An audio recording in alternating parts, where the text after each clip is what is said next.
Chers amis, bonjour et bienvenue sur Avis TV. Bienvenue à cette 4e conférence de Joséphine Zibi. Dans la 3e conférence, je vous ai présenté la difficulté de transmettre le christianisme aujourd'hui en Europe comme l'un des problèmes qui manifeste aujourd'hui le conflit entre l'oralité et l'écriture en Europe. Je vous ai présenté cette difficulté en disant que les Européens sont depuis plus ou moins un siècle confrontés à 3 discours et dont ils ont toutes les peines à articuler en eux de manière à unifier une vie. Le discours religieux traditionnel, avec ses rites et ses symboles, ses rituels. Le discours philosophique qui a posé une critique radicale sur cet héritage. Et le 3e discours qui lui est scientifique, qui aujourd'hui a promu une connaissance du monde que personne n'avait connue avant nous. Et aujourd'hui, les individus se retrouvent devant ces 3 discours sans être à même de les articuler en eux pour unifier leur vie et vivre sereinement, comme on dirait un homme ou femme de ce siècle. Et l'on se refuse rapidement soit dans l'indifférence, soit dans le rejet catégorique des religions, puisque pour beaucoup, ça ne sert plus à rien. Mais je vous ai aussi rappelé que mon expérience de catéchiste en France m'a montré que chaque fois que je parvenais à montrer aux gens comment articuler en eux ces 3 discours, ils étaient meurtris en disant « mais on ne nous avait pas présenté les choses de cette façon ». Et ça, c'est vraiment récurrent. Les gens qui vous disent « mais on ne nous avait pas dit ça comme ça ». Donc, on se rend compte plus tard qu'on a jeté le bébé avec l'eau du bain.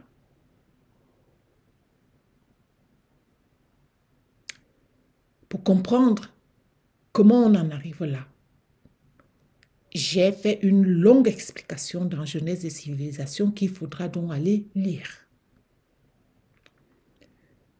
Et dans cette 3e causerie, je vous annonçais le 2e volet de cette même difficulté. Et que nous appellerons ici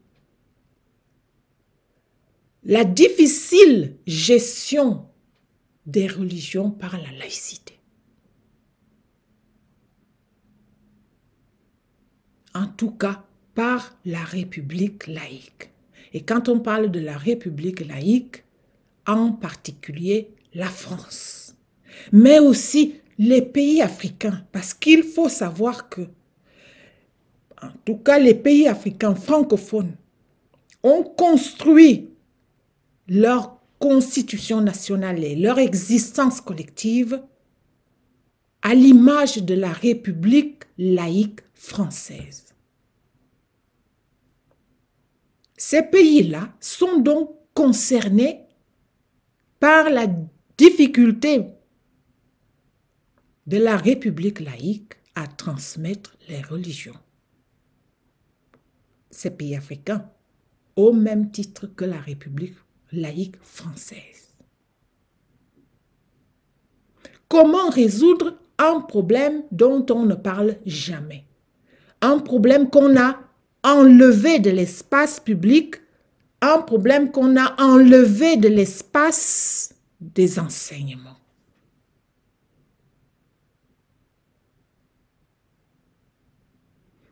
Aujourd'hui en France,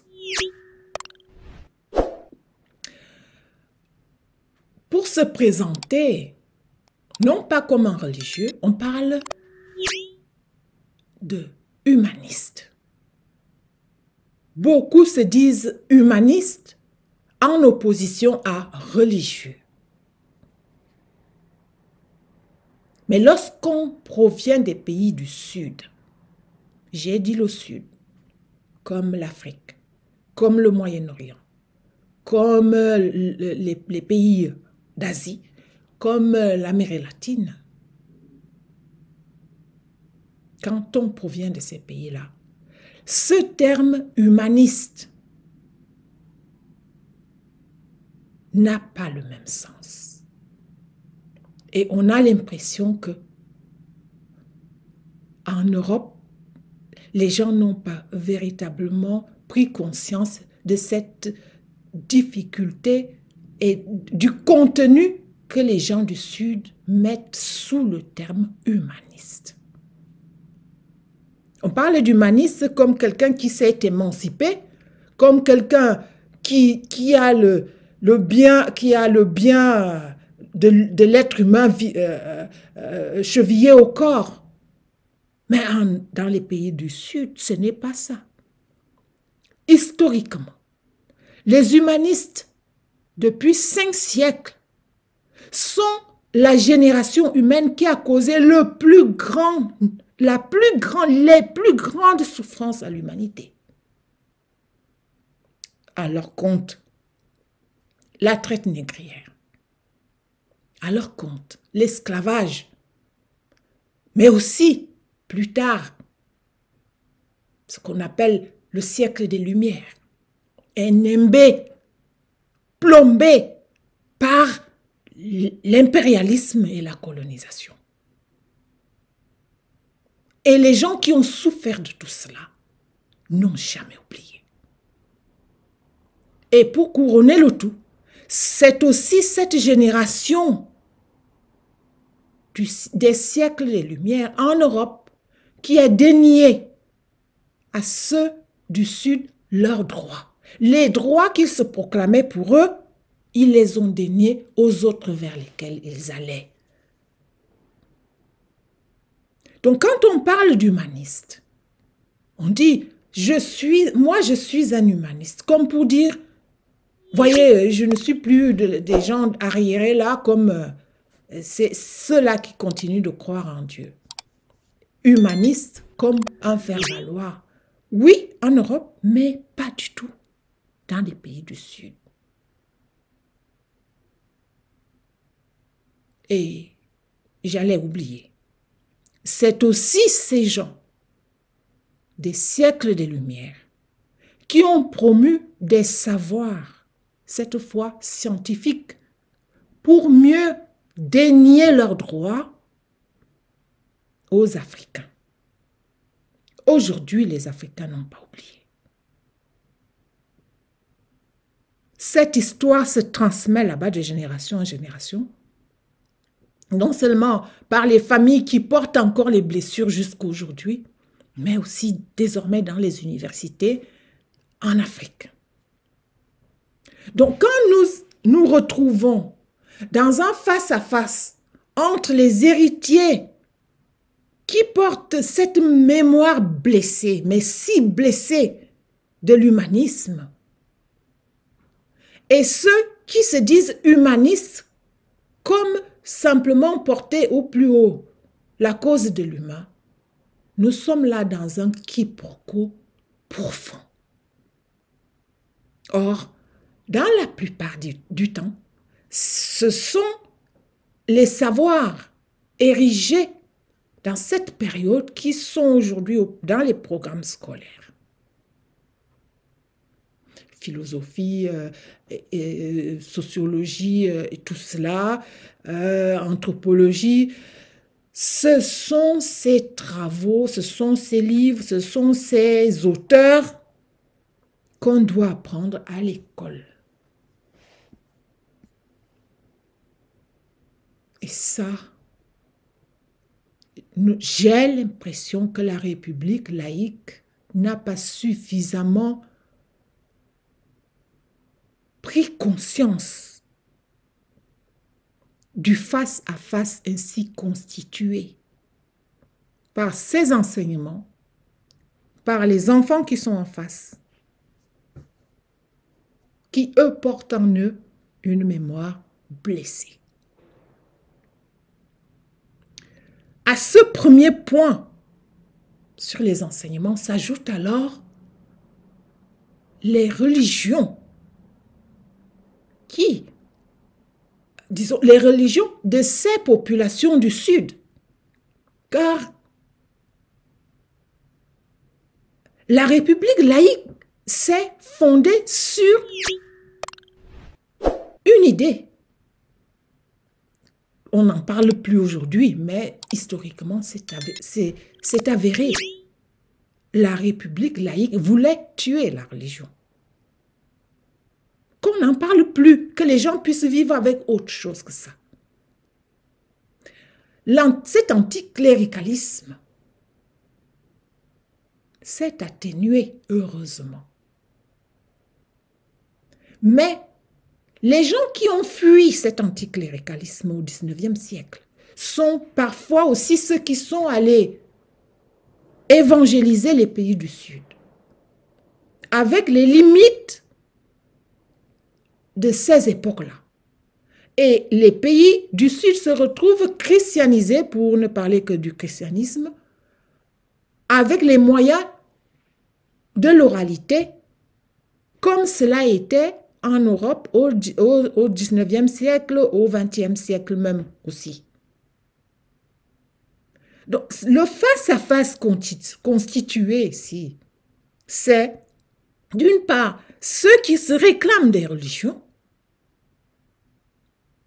avec des pratiques traditionnelles comme celles que nous avons vues dans la troisième causerie. À ce groupe religieux s'ajoute aussi l'islam, qui est aussi une religion de culture orale globale.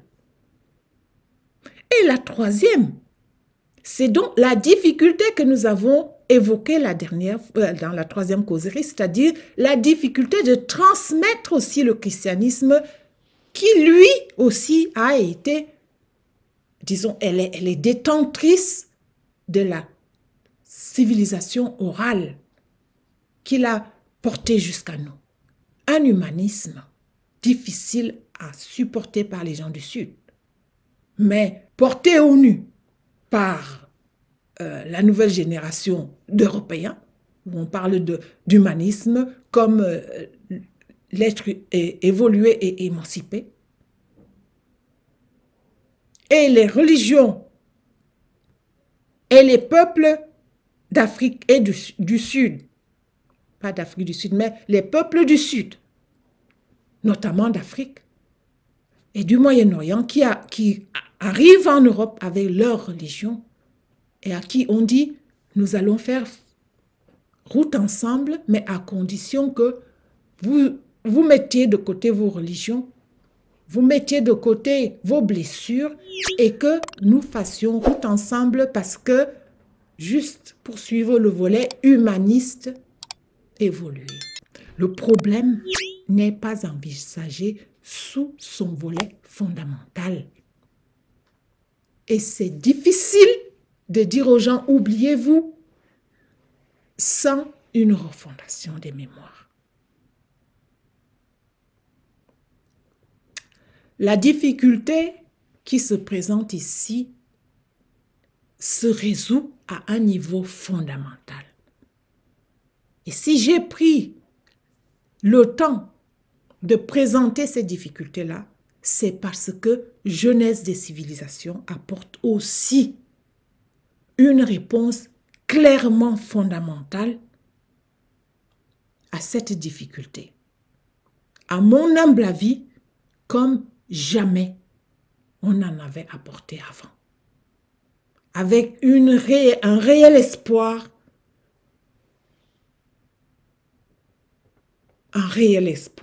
de réparer nos mémoires blessées. C'est pour ça qu'encore une fois, il faut aller lire Jeunesse des civilisations. La prochaine fois, nous envisagerons le début de lecture de ce texte-là. Parce que si vous avez compris la profondeur des problèmes qui minent en profondeur notre société, notre époque, la question est, où trouve-t-on les moyens pour aborder des sujets aussi profonds ensemble? Est-ce qu'il y a même un moyen de les aborder?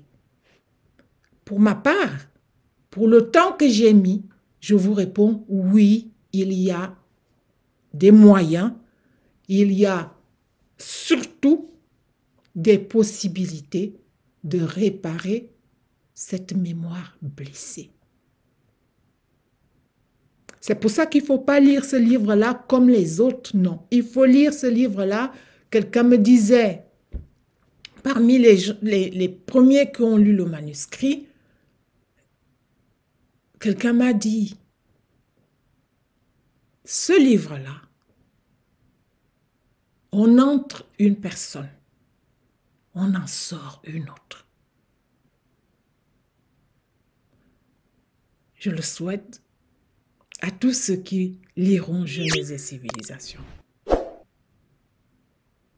Je vous remercie de m'avoir écouté et la prochaine fois, on démarrera, après ces problématiques, on démarrera la lecture, en tout cas les grandes étapes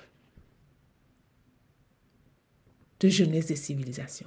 Je vous remercie et à bientôt.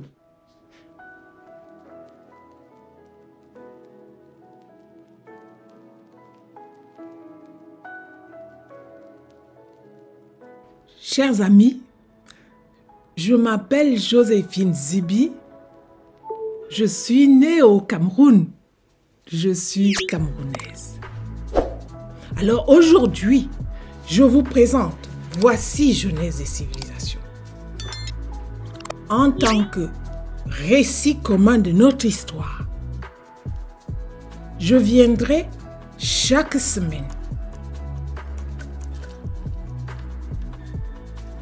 m'entretenir avec vous. Démarrer ici, dans une petite chaîne qui s'appelle Afrique Vivante Production ou Avis TV. Je vous invite tous à venir avec moi faire une causerie éducative. Parce qu'en sortant de l'oralité, on n'a pas appris à lire. On a appris à causer pour s'instruire. Et aujourd'hui, les nouvelles générations sont en train de retourner à l'oralité. On ne lit plus tout à fait. Mais on regarde l'image pour s'instruire. C'est aussi cela le retour à l'oralité. Je vous invite à partager cette vidéo. Je vous invite à vous abonner à la chaîne Avis TV afin que chaque semaine, nous puissions nous entretenir du contenu de Jeunesse des civilisations. Mais cette fois,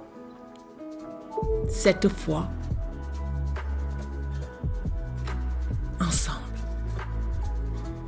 Je vous remercie de m'avoir écouté et je vous attends nombreux, très nombreux,